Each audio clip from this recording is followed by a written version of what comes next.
Bismillahirrahmanirrahim. Alhamdulillahi Rabbil Alameen. Wassalatu wassalamu ala Rasulillah.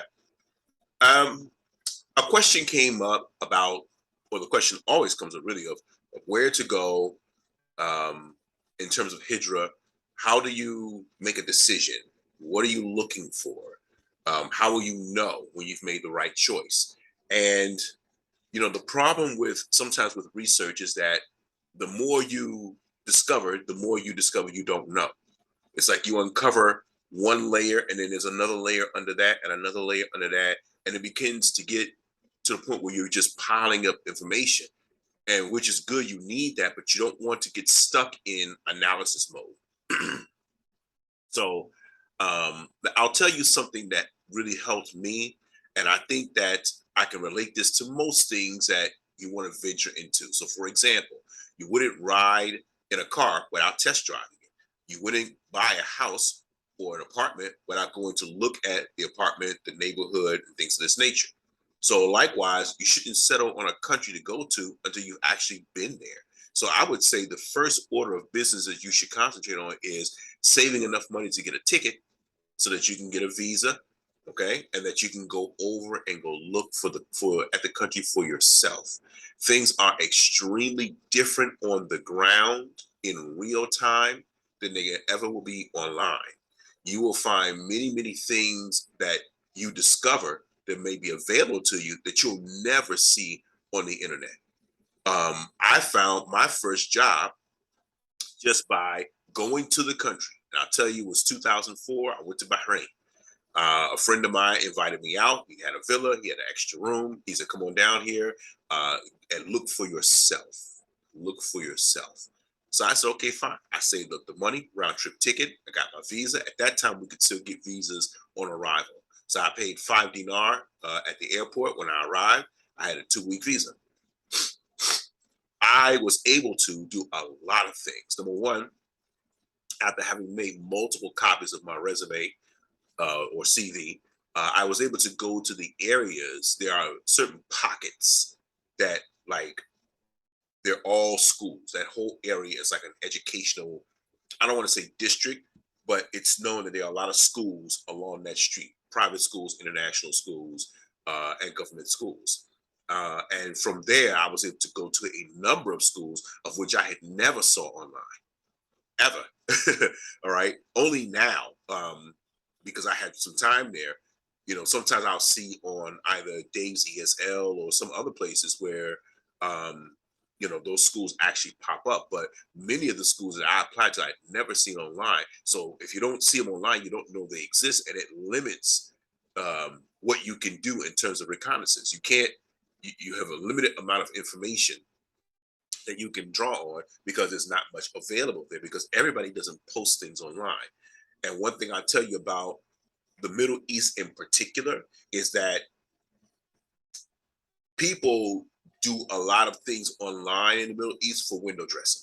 So yes, we have a website, we have a webmaster, yes, we have an email address, and the website might have been maintained for a short period of time, but that really wasn't the goal for like a long-standing kind of thing. It's kind of just window dressing. Yes, we have this, yes, we have this, and then there's the glossy, flashy pictures, and everybody's smiling, and the teacher's pointing to the book and all this other stuff.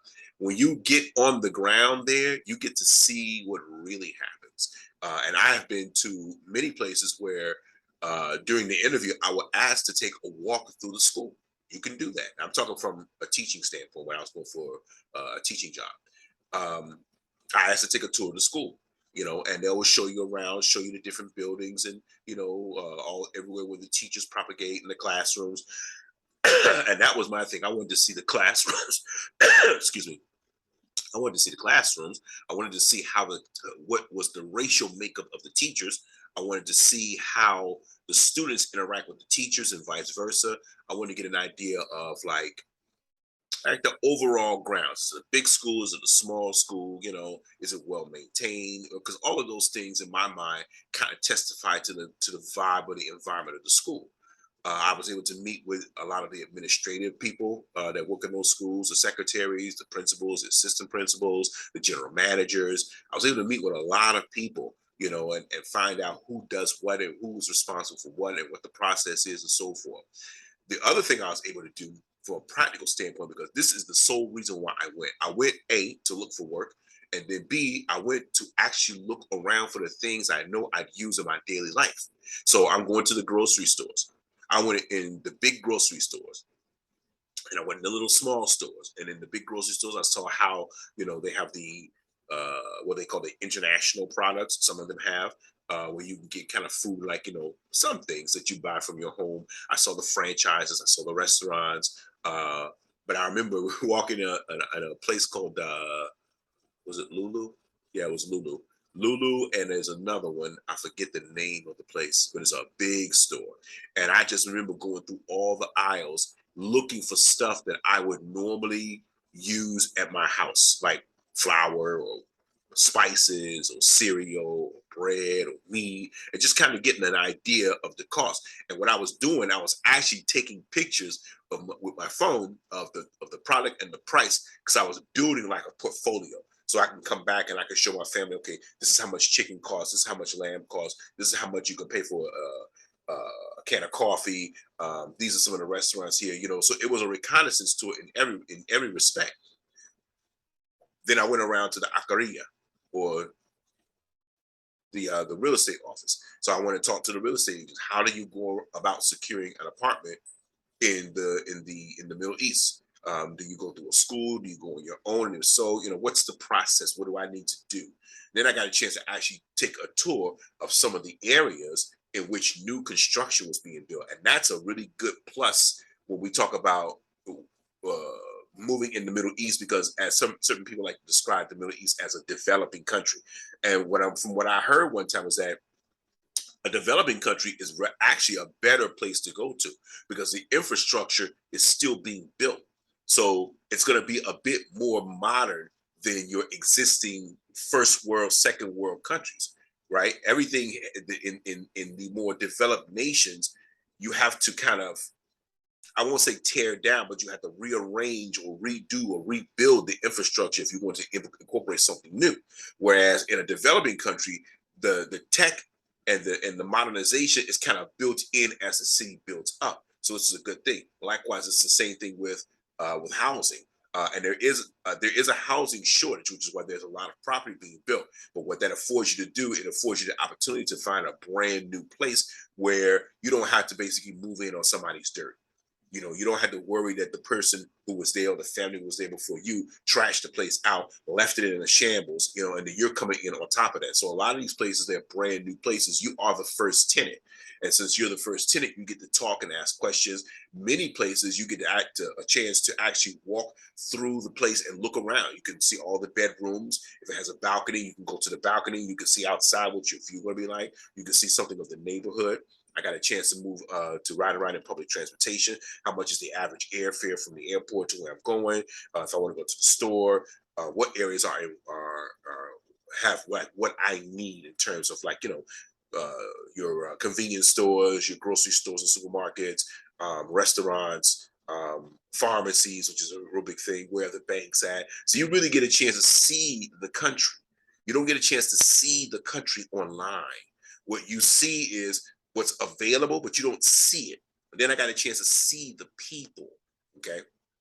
Once I got a chance to see the people and the mannerisms, how they act, I got a chance to see all the different massages. Now I know what areas I'm gonna go to, what areas I'm gonna stay clear of, what areas look like they have a less favorable presence to me. Something that an area that I wouldn't necessarily want to live in. I now know that to avoid those areas. I got an idea about how much the cost of rent was. I found out where the hospitals were, the clinics, and what are the requirements to be in those hospitals and clinics in terms of if you need their services. So it was very, very beneficial. I actually, by Allah's permission, wind up finding a job there after I extended my visa for another 2 weeks. And in that third week of the extension, I found a job.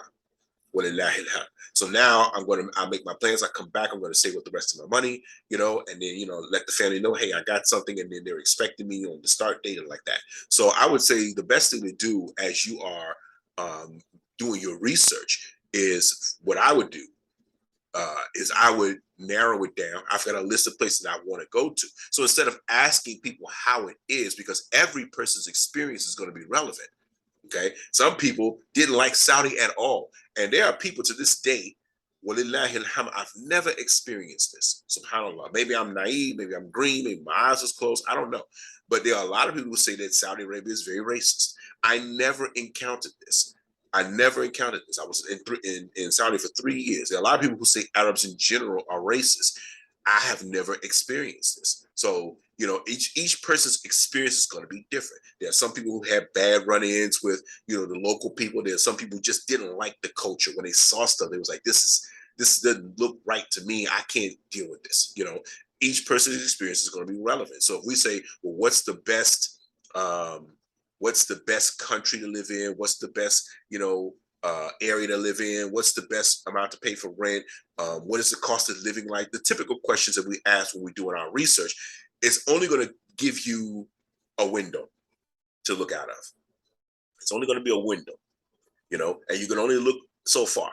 You know, you can only see the merchandise that has the tags hanging from it. You can't see the stuff that's in the back on the back shelves that's on sale, or the clearance stuff, or the, you know, the buy one get ones, or the good deals, the diamonds in the rough. You can't see all that stuff. So you're gonna have to make up your mind after you make istikhara, take some advice for the people, and then see if you can narrow it down to at least 2 places you really feel strongly about. And I say this part because some of us, we get swept up on a vibe for a particular country. You know, and for example, everybody wants to go to Saudi Arabia. Everybody wants to go to Malaysia. Everybody wants to go to Indonesia. Everybody wants to go to this country or that country. Get off the wave, okay? Do your research, and then from that, narrow it down. Lastly, when we close, I would suggest that if you're going to do that, only one of you go, because it's an expensive trip. When I went to Bahrain, at that time, the round trip ticket was $800. That's a lot of money. You know, and it just so happened I had a friend who was going to put me up, you know, in his house. So if you can establish some connections, you know, in the country that you're going to, there's a Hijrah group for Morocco for 10 years.